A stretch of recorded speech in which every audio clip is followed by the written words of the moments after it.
ही सुद्धा बॅच झाली आहे बघा. एक बॅच मी संपवली खाऊनच. हो, एवढे छान झाले एवढे ना. छान झाले, खूप मस्त झाले. चारीच्या चारी खाल्ले मी, टेस्टी झाले एकदम अप्रतिम.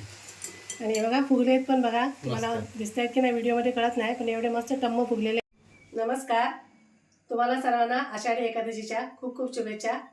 आणि आज आपण बनवणार आहे झटपट होणारे साबुदाणा वडे. तर उपवासाचेच आहेत, तर चला बघूया. हे मी साबुदाणे घेतले 1 वाटी आणि भिजवलेले नाही आहेत, सुकेच आहेत. ते मी पुसून वगैरे घेतलेत. तर आपल्याला हे पटकन होणारे वडे बनवायचे आहेत, साबुदाणा भिजून वगैरे नाहीत. तर चला हे आता मी ना भाजून घेते, थोडेसे गरम करून घेते. आता मी पॅन ठेवला आहे गरम करत. आपल्याला हे थोडेसे असे गरम करून घ्यायचे आहेत. भाजून असे जास्त घ्यायचे नाहीत, थोडेसे फक्त गरम झाले पाहिजेत, म्हणजे हलके गरम झाले पाहिजे. हो, म्हणजे त्याची पावडर करायची आपल्याला, मग कशी पटकन होईल त्यासाठी.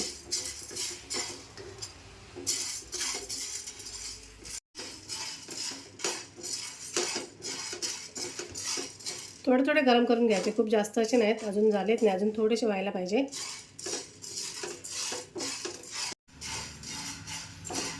आता हे झालेत, बऱ्यापैकी गरम झालेत.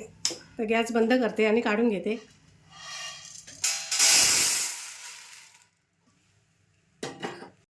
आणि हे अर्धी वाटी मी शेंगदाणे घेतलेत, मी अगोदर भाजून घेतलेत. आता त्याची सालं काढून घेते. भाजून मी थंड करत ठेवले होते.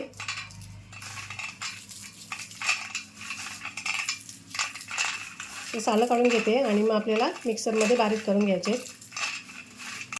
शेंगदाणे सालं काढून घेतलीत आणि आपले साबुदाणे पण थंड झालेत. तर आता पहिल्यांदा आपल्याला साबुदाण्याची पावडर बनवून घ्यायची. त्याची मिक्सरच्या भांड्यात घालून घेते आणि याच्यात आता मी पावडर बनवून घेते. साबुदाण्याची पावडर बनवून घेतली. आता आपल्याला ना चाळून घ्यायची. खूप जाड वगैरे राहिलं असेल ना तर परत मिक्सरच्या भांड्यामध्ये टाकायचं.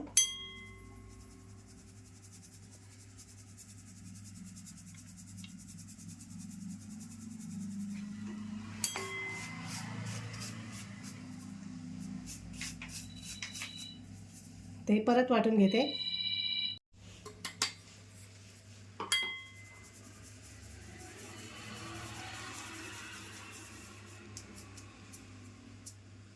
आता शेंगदाणे मी थोडेसे जाडसर वाटून घेते.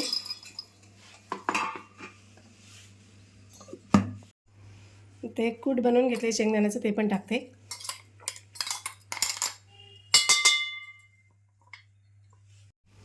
आता मी थोडंसं आलं घेतले, आल्याचे 2 तुकडे आणि 1 मिरची घेतली, हिरवी मिरची. तर हे मिक्सरमध्ये त्याचं बारीक वाटून घेणार आहे. आणि 1 चमचाभर जिरं. यातलं जर तुम्ही उपवासाला काय खात नसाल ना तर त्यातलं नाही टाकलं तरी चालेल. तर ते मी बारीक पेस्ट करून घेते. हे सुद्धा असं मी जाडसर वाटून घेतलं आहे, ते सुद्धा टाकून घेते पिठामध्ये. तिखट आपल्याला हवं तेवढं आपण. हां, तिखट आपल्याला हवं तेवढं. आणि उपवासाला जे तुम्ही नाही वापरतात, म्हणजे नाही लागत ज्या गोष्टींना, हां, त्या नाही टाकल्या तरी चालेल. आता हे मी सगळं एकजीव करून घेते आणि चवीप्रमाणे मीठ टाकायचं.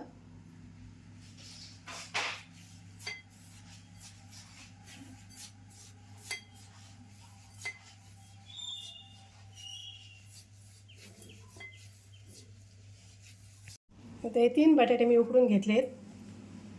ते आता सालं काढून घेते त्याची.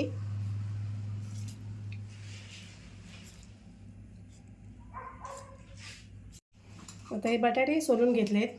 आता या पिठामध्ये आपल्याला ना मिक्स करायचे आहेत, कुस करून घ्यायचे आहेत. जेवढं आपल्याला ना लागेल तेवढेच घ्यायचे, म्हणजे जे बटाट्यामध्येच पीठ मळून घ्यायचं आहे आपल्याला, एक्स्ट्रा काय दुसरं असं घालायचं नाही. आणि किसण्यापेक्षा ना असे मॅश केलेले चांगले, किसलेले एकदम चिकट होतात. बरोबर. त्याच्यामुळे असं हे सगळं पीठ मळून घ्यायचं. आधी बघते मी 2 बटाटेच घेतलेत, लागला असं तो सुद्धा घेणार आहे. एकदम आपल्याला पातळ पण करायचं नाही, असं घट्ट झालं पाहिजे पीठ.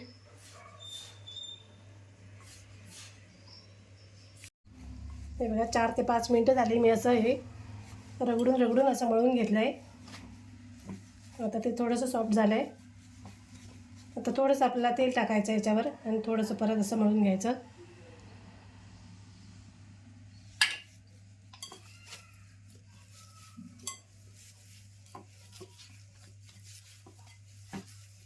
आता हे झालं आहे. आता मी झाकून ठेवते थोडा वेळ आणि चटणी बनवायला घेते.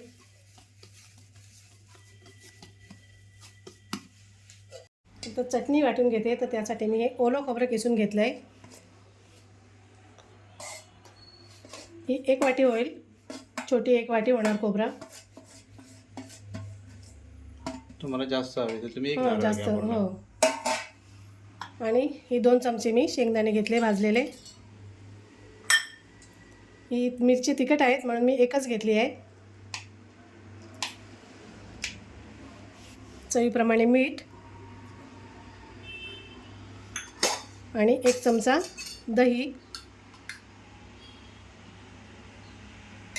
आता थोडंसं पाणी टाकून मी असं बारीक वाटून घेणार आहे.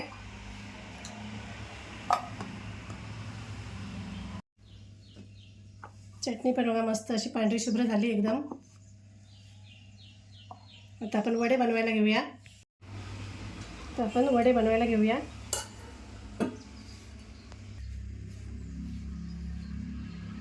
छोटे छोटे बनवून घ्यायचे, खूप जास्त मोठे नाही.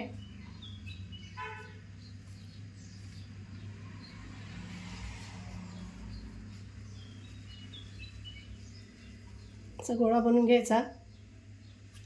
हातावर असा चपटा करायचा. कडा फाटल्या तर थोड्याशा अशा त्या व्यवस्थित करायच्या.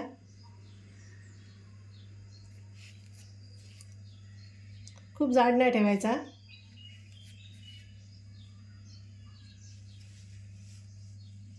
असे बनवून घेते.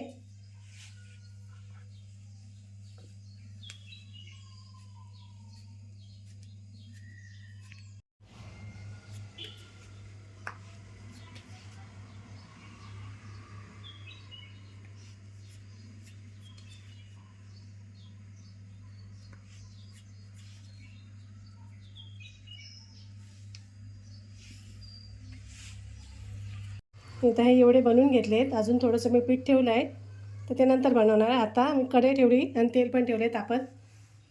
तर आता आपल्याला एवढे बनवून घ्यायचे. तर ते सोडून घेते तेलामध्ये.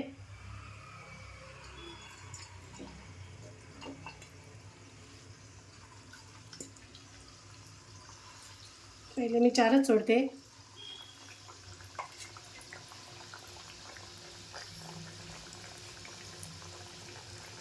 हे कसे झटपट आहेत. आपल्याला कधीतरी साबुदाणे भिजत घालायला विसरलं वगैरे ना, तर हे आपण झटपट बनवू शकतो. आणि टेस्टी पण लागतात. आणि टेस्टी पण आहेत. हो हो.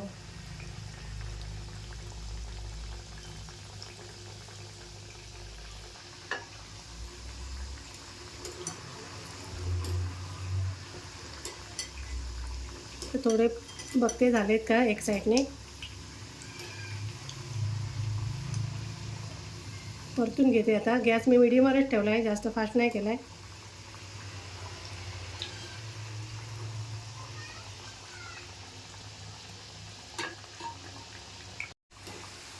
आता हे होत आलेत आणि फुगलेत पण मस्त असे बघा, छान फुगलेत,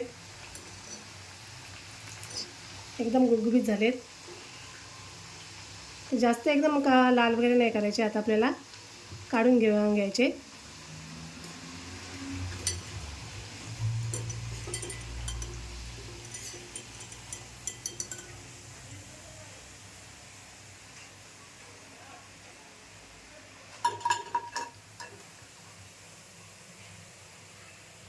ही सुद्धा बॅच झाली आहे बघा.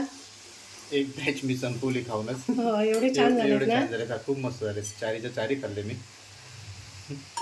टेस्टी झाले एकदम अप्रतिम. आणि हे बघा फुगलेत पण बघा. तुम्हाला दिसत आहेत की नाही व्हिडिओमध्ये कळत नाही, पण एवढे मस्त टम्म फुगलेले आहेत. हो छान छान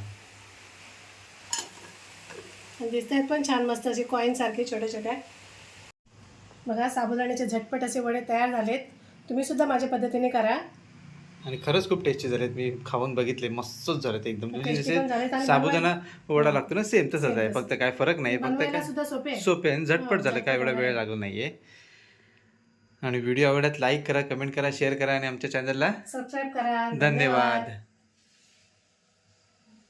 बघा एक तुम्हाला तोडून सुद्धा दाखवते. बघा किती मस्त झाले ते, एकदम पोकळ, हो, आतून मऊ आणि बाहेरून अशी क्रिस्पी झाली मस्त मस्त. मस्त. हे बघा.